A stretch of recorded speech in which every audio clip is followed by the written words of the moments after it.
Hey guys, welcome to Man Medicine, where we talk about how men can optimize their health and escape the collapsing U.S. healthcare system. I want to go over how to read a CBC today, and not the entire CBC because it's going to be a little bit too much for our purposes. But there's a few really important little details on a CBC that almost nobody looks at, including providers, that can clue you into a pending problem.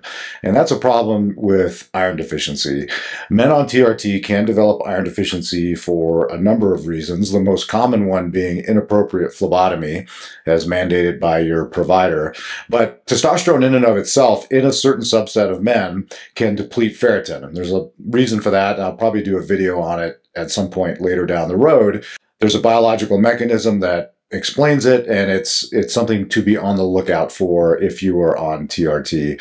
So what is a CBC? It's probably one of the most underappreciated yet over-ordered lab tests in all of medicine. Everybody gets a CBC. It doesn't matter what you come in for, especially in the emergency department, everybody gets a CBC. And most of the time, we only look at possibly 3 or 4 of the values that are given to us when we order a CBC as clinicians. But the fact is, like, there's a wealth of information that's given to you when you order a full CBC with a differential. There are actually, here's a list right here, there are 33 different parameters that are measured on a standard CBC. And I guarantee you, most of these we don't even look at.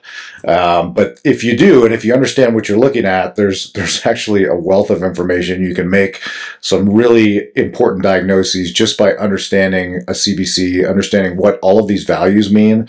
And again, I'm not going to go into all of these today. It's way too much. Certainly not any of the white blood cell parameters, even though those are extremely useful in the right clinical context.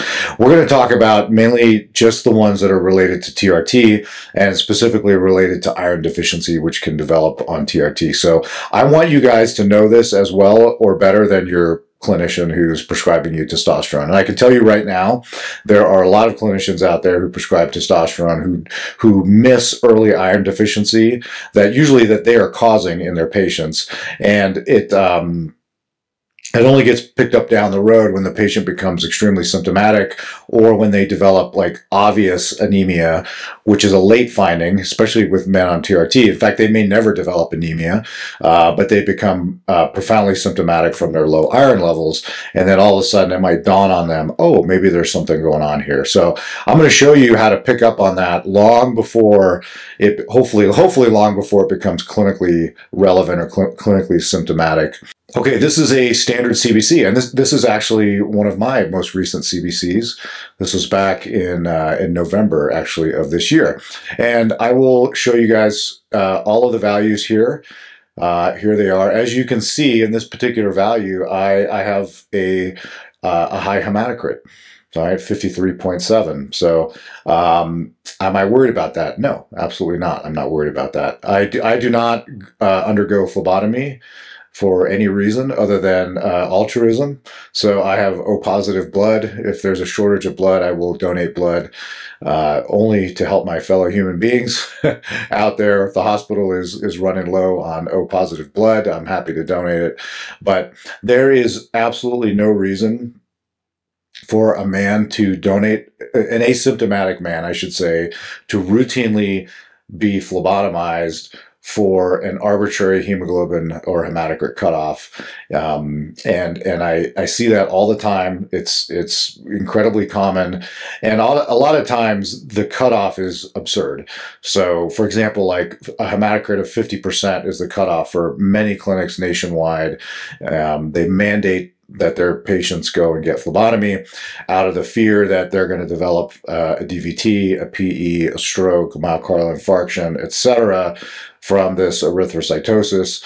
And the fact of the matter is the literature does not support that. It's quite the opposite. In fact, there is no data to support the need for routine phlebotomy in men who are on TRT, if their erythrocytosis is a secondary erythrocytosis. And in the case of testosterone, that's exactly what it is. We're not talking about polycythemia vera.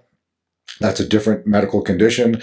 It is a blood-borne malignancy associated with platelet dysfunction. And yeah, those patients do benefit from phlebotomy. That's not the same as TRT. I don't know why that's such a difficult concept to grasp, but I still see it all the time. I get men coming to me into my private practice that are significantly iron deficient, and it's because they've been forced or scared actually by their provider into donating blood on a regular basis, sometimes every 2 to 3 months, to keep their hematocrits below 50%, even though they're completely asymptomatic and there's no clinical reason to support that. So I see it all the time.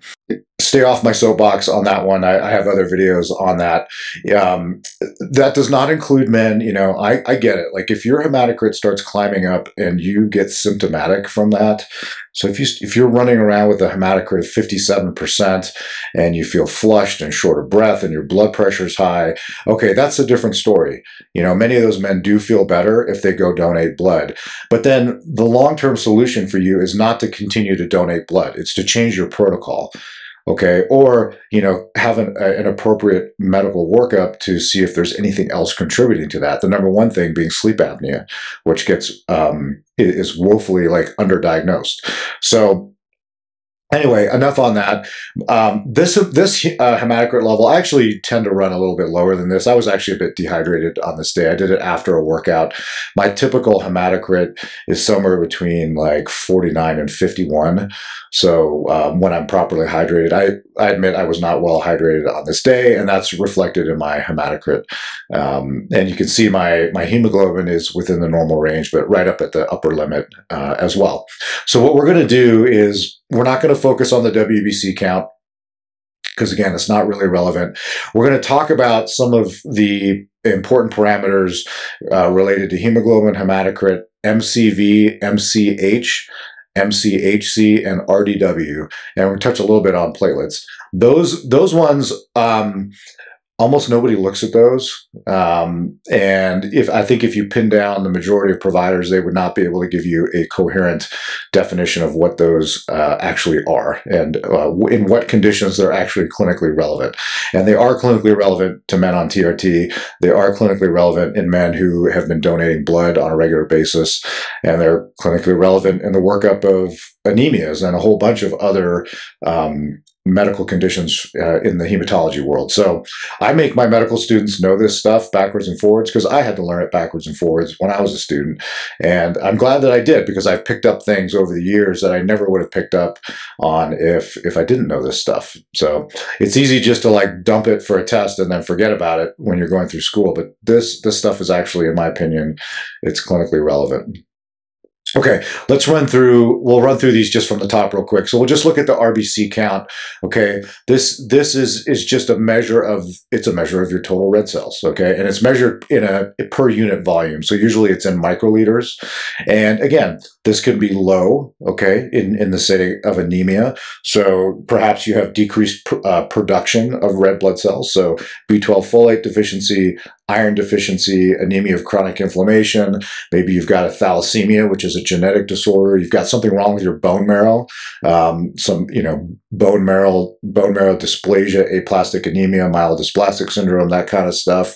You could also have increased destruction of your red cells. So you're making plenty of them. They're just getting destroyed out in the periphery. And that can be, a hereditary thing like hereditary spherocytosis. It can be some sort of autoimmune hemolytic anemia. It can be like the guy that I saw a couple weeks ago who had a chronic low-grade anemia from his aortic mechanical valve. As that mechanical valve would move back and forth as the blood would go by, it would traumatize the red blood cells. It would burst a few of them and they would lyse. And so he had this chronic low-grade anemia as a result of his mechanical valve. I don't see that very commonly, but it's definitely out there. And then obviously like blood loss from trauma, GI bleeding, that kind of stuff. I saw a fair amount of that last week as well. So that obviously can lower your RBC count. And then obviously there's things that can raise your RBC count, as we've alluded to, right? Testosterone therapy is one of them. Polycythemia vera, being at altitude, having sleep apnea, smokers, anything that is a low oxygen state, or if you're in a low oxygen state, state or anything that can cause a low oxygen state can potentially cause this because it drives EPO production, right? Erythropoietin. So, including blood doping, which is popular in the Tour de France. So that's your RBC number. It's just the total number of red cells per unit volume. It may be low, it may be normal, it may be high. It doesn't really tell you what the underlying process is. It just tells you if you're normal, low, or high. And then you've got to look at the other indices, take a good history, do a physical exam, perhaps order other tests to try to figure that out. Okay, the next one on the list is going to be your hemoglobin. And this is just measures the oxygen carrying capacity of the red cell. So hemoglobin is the protein. It's actually several proteins that come together with a heme molecule. So it's actually two parts, right? There's hemoglobin. So you have the heme molecule, which I have up here on the screen, with iron there in the middle. It actually binds the oxygen. And then you have the globin components, right? So these four globin components all come together. You have the alpha 1, alpha 2, beta 1, beta 2. And this is where these hereditary conditions like thalassemia come in. So you can have alpha thalassemia, beta thalassemia. Some of those are silent. Some of those are absolutely devastating. It just kind of depends. But this is a picture of the hemoglobin molecule here, all put together, and you can see the protein structure there, and then you see the little hemes that are being suspended in there among the globin molecules. So this is just a measure of oxygen carrying capacity. And interestingly enough, a single red cell can have 300 million of these, which is kind of wild. So that's a lot. That's a lot. So that's your hemoglobin. Now, a lot of people don't know the difference between a hemoglobin and a hematocrit level. They're obviously related, but they're not the same thing. So this is a good little cartoon here that explains exactly how you get a hemoglobin or a hematocrit level. And so what you do is you draw somebody's blood, you put it in a test tube, put it in a centrifuge, and you run it in there until all the layers of the blood have sort of separated themselves out by weight. Okay, so the erythrocytes, being heavier and more dense, will sink to the bottom.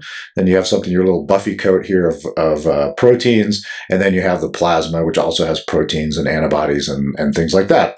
And then whatever percentage of this total column is composed of erythrocytes, that is your hematocrit. And this is not a perfect test. If you are severely dehydrated, it will skew this generally upward. And I see that all the time. I see people come in to the emergency department, elderly people who I know have a chronic anemia because I've looked in their chart, and they come in very dehydrated, but they have a normal hematocrit. And as I begin to resuscitate them and volume replace them and get them back to a euvolemic state, all of a sudden now their hematocrit has actually dropped and it's back to whatever its baseline was. So you can be fooled by hydration status. There's a number of other things that can skew this as well. I mean, you can have plasma trapping within the erythrocyte layer, especially if the lab doesn't centrifuge it long enough. So there's a certain period of time that's required for that.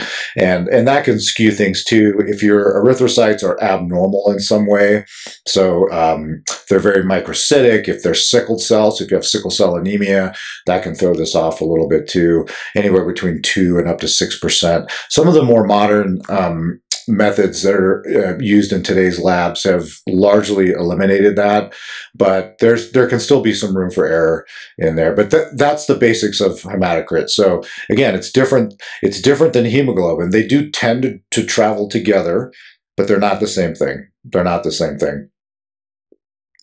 Okay, this is something that you might run into.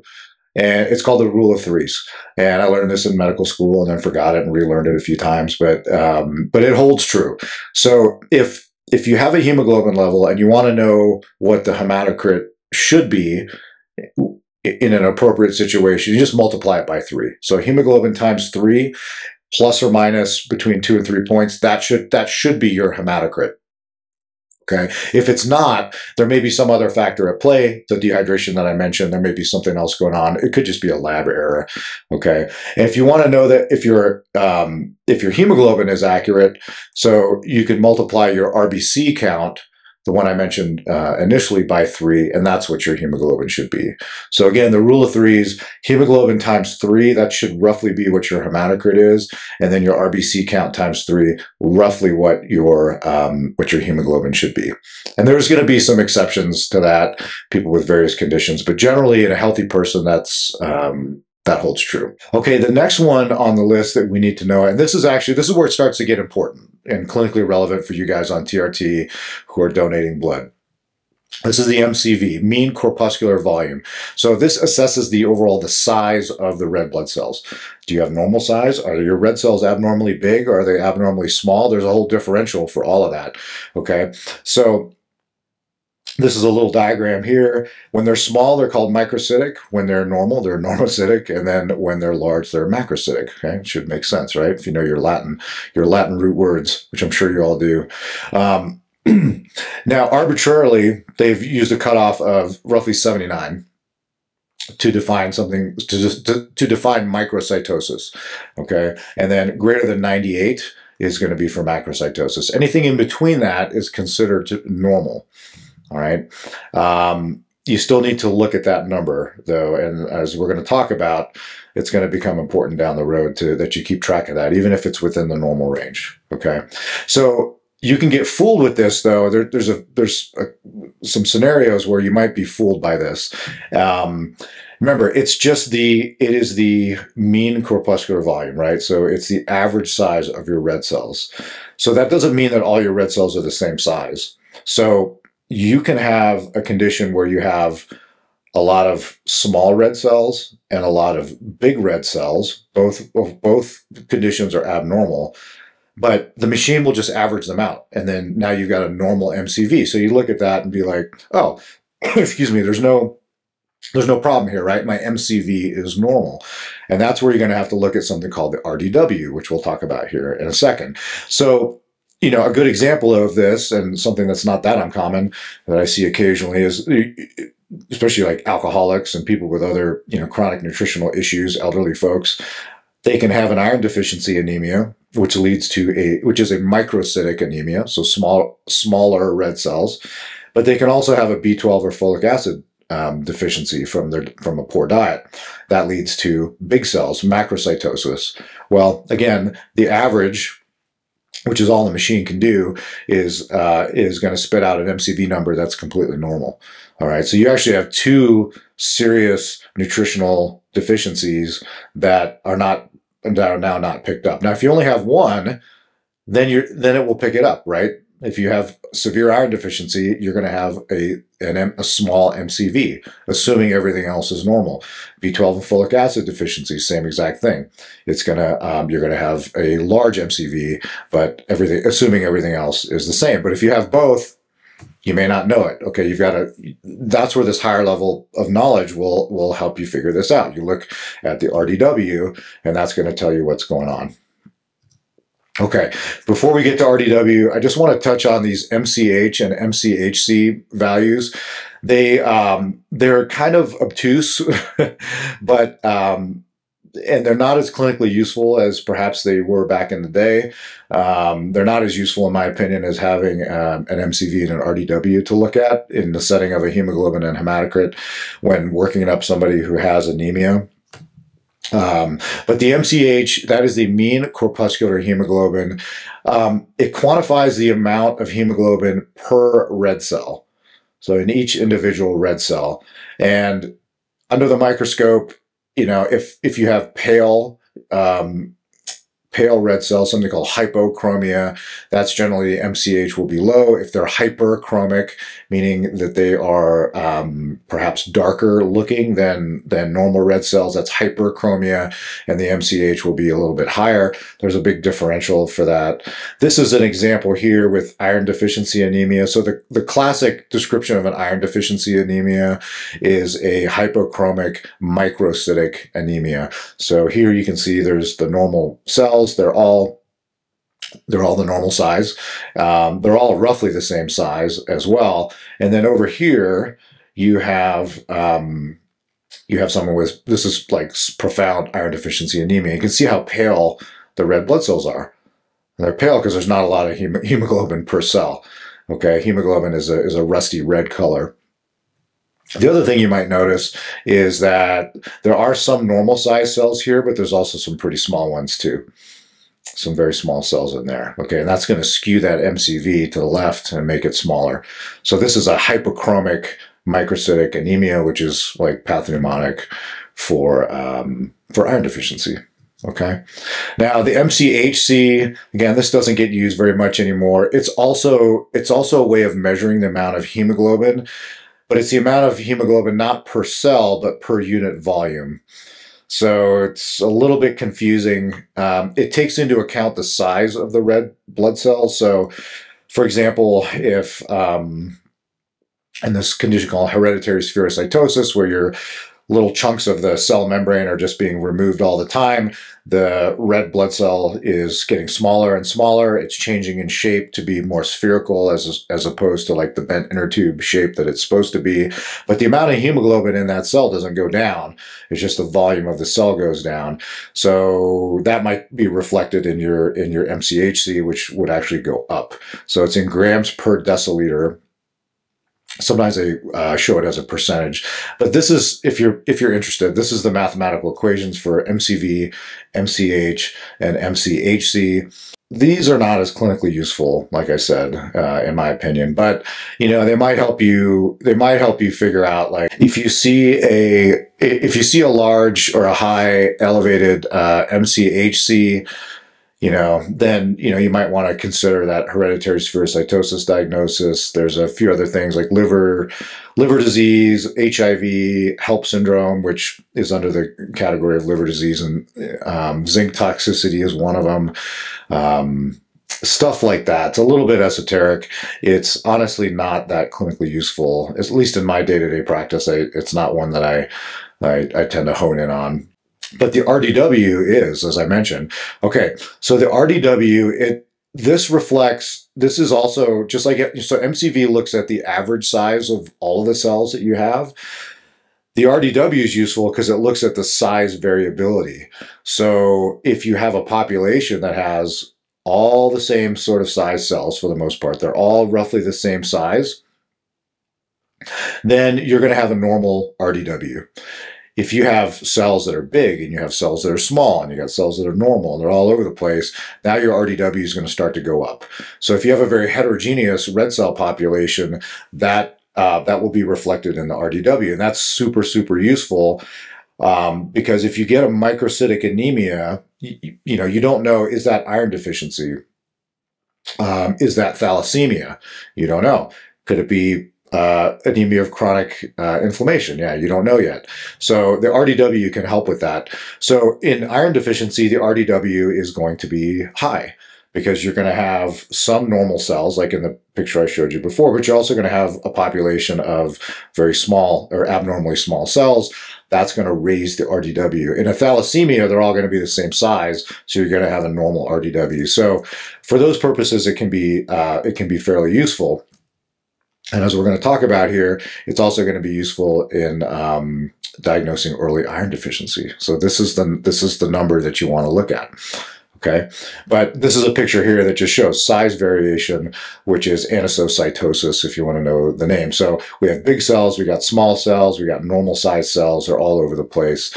That's not normal. Okay, they should not look like that. For those of you that are interested or medically inclined, this is a chart that I was forced to memorize as a student, and then I usually go over with my students if something like this comes up. And it's basically a way of categorizing anemias and helping them with their differential diagnosis based on MCV and RDW, which like I said, are the most useful tests, in my opinion, when working up anemias, at least from a primary care perspective. Hematologists obviously take this to a whole nother level, including getting bone marrow biopsies, which can be very helpful. So let's focus in on iron deficiency. So that would be a patient that has a low MCV, so microcytosis. So here we're on the right side of this box here, and then we look at the RDW. Okay, is the RDW normal or is it high? There's no such thing as, you don't really get low RDW anemias. That's not really a thing. Okay. But if it's normal, it's a lot less likely to be iron deficiency. It doesn't completely rule it out, but it could be. But maybe you should start thinking about thalassemias, anemia of chronic disease, or chronic inflammation is how they refer to it now. But if the RDW is high, highly suspicious for iron deficiency anemia. Okay. Highly suspicious for that. G6PD deficiency can do it too in some cases, but you're probably looking at iron deficiency. That would certainly prompt you to order an iron panel and ferritin on these people. So let's make this clinically relevant for you guys, so you at least take something useful home from this. Let's say you are, you're at one of these clinics where every time your hematocrit crosses that magical threshold of 50, which is totally not evidence-based at all, your provider freaks out and says you have to go donate blood. And and you've been doing that, 4 times a year. You feel fine. Okay. Obviously, if you are getting iron deficient, how are you going to know that? Do you want to wait till you get symptoms or become like profoundly anemic? No, of course not. So here's some things you can do. When you get a CBC, you can look at it and you can look at all the indices that we just talked about. So what are the ones that are going to change first? What's the first clue? Okay, and the earliest indicator, as I mentioned, is that RDW, right? It's going to start climbing, and it will probably still be in the normal range. So that's why it's hopefully you kept your original labs from pre-TRT, assuming you weren't anemic or iron deficient or had some other hematological problem.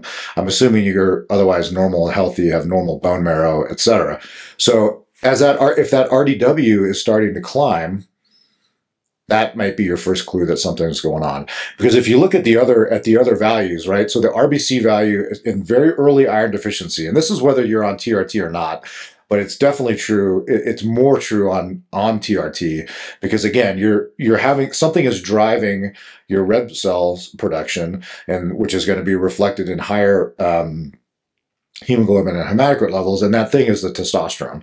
But you'll see this too. Like I've seen this in women, and I've seen it in men, obviously, who are not on testosterone as well. And so the RBC level is going to be normal, hemoglobin is going to be normal, hematocrit is going to be normal, and even the MCV and the MCH, they're still going to be within the normal range. Although you might see those start to creep down as well. So look at the RDW. Are you starting to gain a few points on the RDW? Is the MCV starting to drop a little bit? That's your first indication. That at that point, I would strongly consider talking to your doc about getting some iron studies, even if you feel fine, especially if you've been on TRT for a long time or you've been donating blood for a long period of time. This iron deficiency, especially with a man who's on TRT, will sneak up on you. In fact, there's a lot of talk about, a honeymoon period in TRT where everybody feels great. And then sometimes a year or two into your protocol, maybe you're not, gosh, you wonder, is this stuff still working, and it is still working. But your doctor might be like, oh, well, it's your estrogen, especially if your estrogen is outside of the reference range. Well, it's your estradiol level. So they'll put you on an anastrozole, which is another mistake and another sign that you're not dealing with a provider who's fully evidence-based. But what actually is potentially going on is that, especially again, if you've been donating, you may be developing early iron deficiency. And some men are symptomatic with that. Some men are not. Some men require a profound crash in their ferritin levels before they actually become symptomatic from that. It's highly variable in my experience. So that's your first clue. Look at that RDW. Is it starting to go up? Okay. Is the MCV possibly starting to go down? Same with the MCH. Don't worry about the MCHC. Don't worry about that. But MCV and MCH sometimes will start to track down as well. But RDW is the first one. Okay. And then, like I said, that should prompt you to consider getting iron studies and see where you're at. And hopefully your provider has baseline iron studies on you as well before they even start TRT. I know I always get those. So the other clue, and again, this is a bit of a late finding as well. You can look at your platelets. Or your platelets start to go up. So there's something called a reactive thrombocytosis that happens with iron deficiency, and the platelets will still be within the normal range, but they will start to climb. And there's a study that I have read that I could not find. Otherwise, I would put it up on the screen for you guys.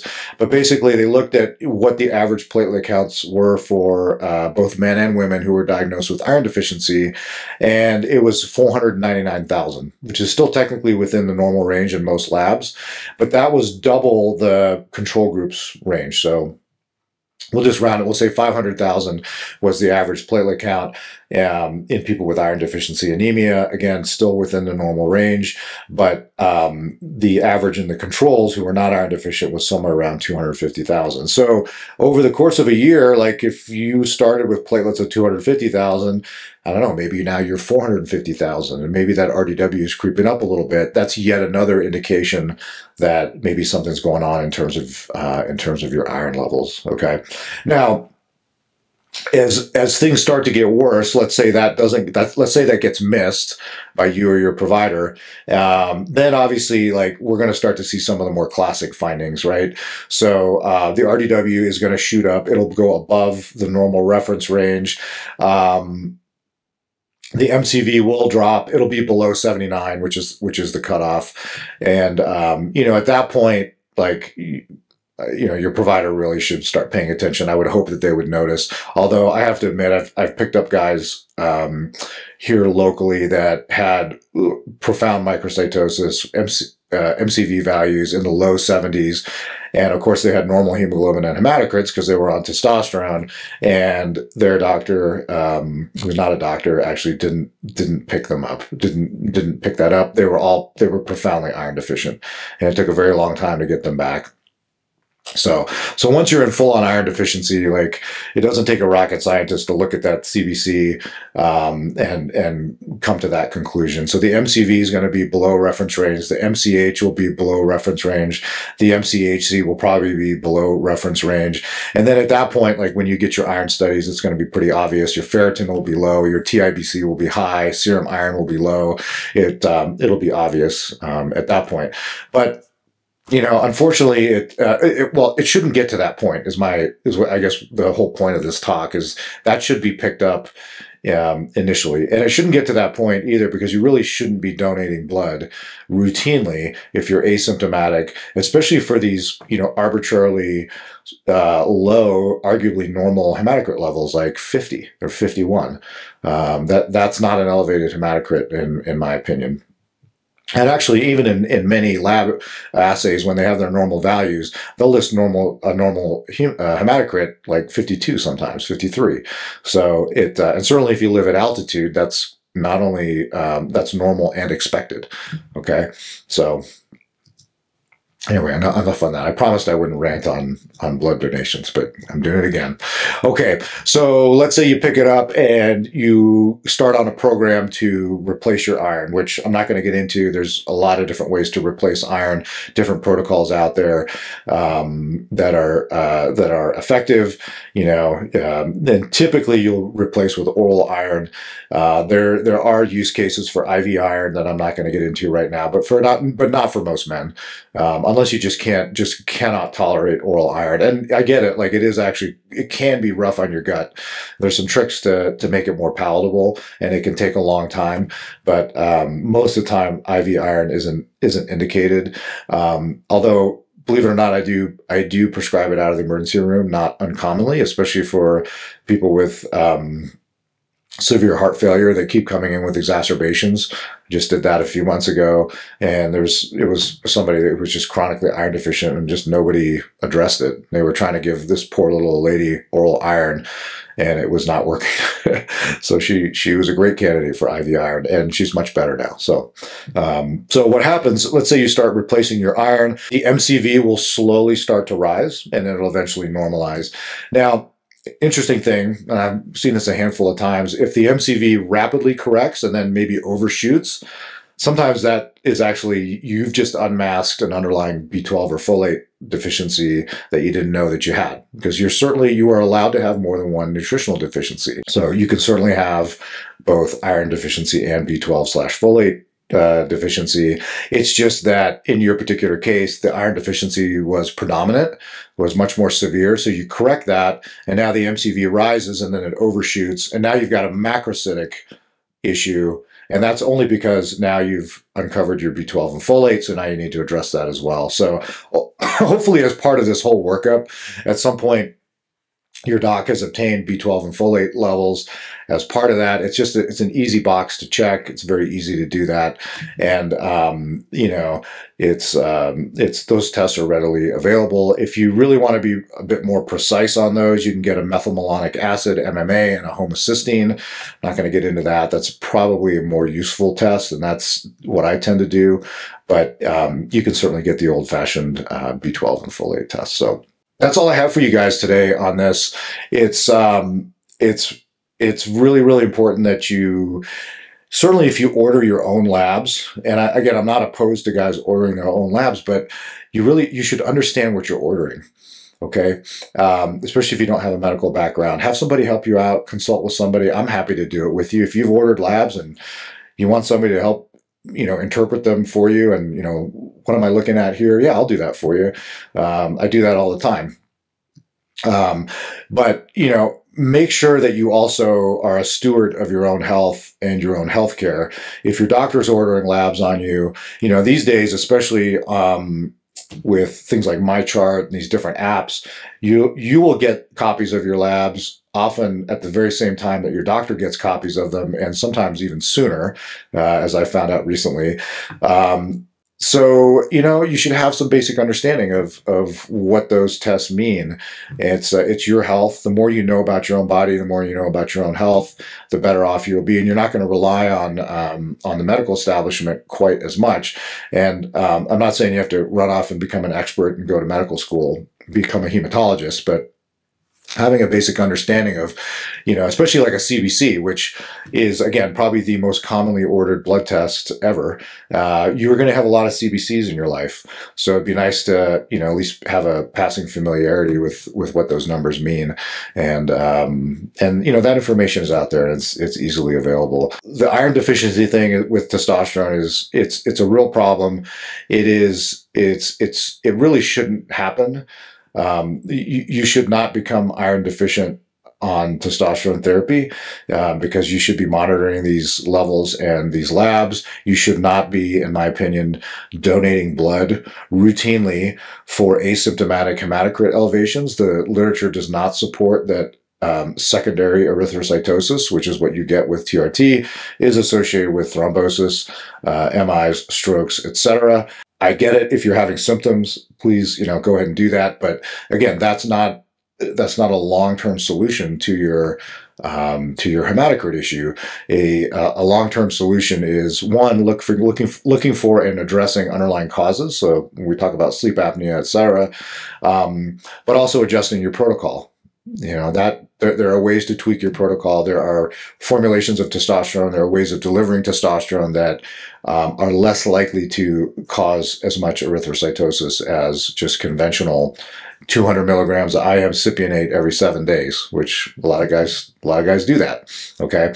And again, a lot of that is erythrocytosis, a big part of it on TRT. There's a genetic component to that, and it's related to the androgen receptor and probably a lot of other things that are not well understood. So it's not that you're necessarily doing anything wrong. Sometimes it's just your physiology. Why do some guys get hematocrits of 60 on a 200 milligram week total of testosterone, while other guys barely cross over 50, if at all? Well, there's going to be some genetic issues there probably. So anyway, guys, I hope you found that useful. I'd love to get your comments and your feedback, and I will catch you next time. All Man Medicine video and audio has been created and shared online for informational purposes only. This podcast does not constitute the practice of medicine or professional healthcare services of any kind, including the giving of medical advice. I am not your doctor. No doctor-patient relationship has been established. This content is not meant to be a substitute for professional medical advice and should not be relied upon solely for that purpose either. The only purpose of this content is to present peer-reviewed, research-backed health information for your consideration. As always, rely on the advice and guidance of your personal physician before undertaking any activity presented here, and if in doubt or not comfortable with said activity, practice discretion. Your health is your responsibility and not ours. Finally, I take conflicts of interest seriously. I accept no compensation whatsoever from any private corporations, including pharmaceutical or supplement companies. You can trust that if I recommend a medication, product, or service, it's because I genuinely believe in it and not because I'm being paid to endorse it.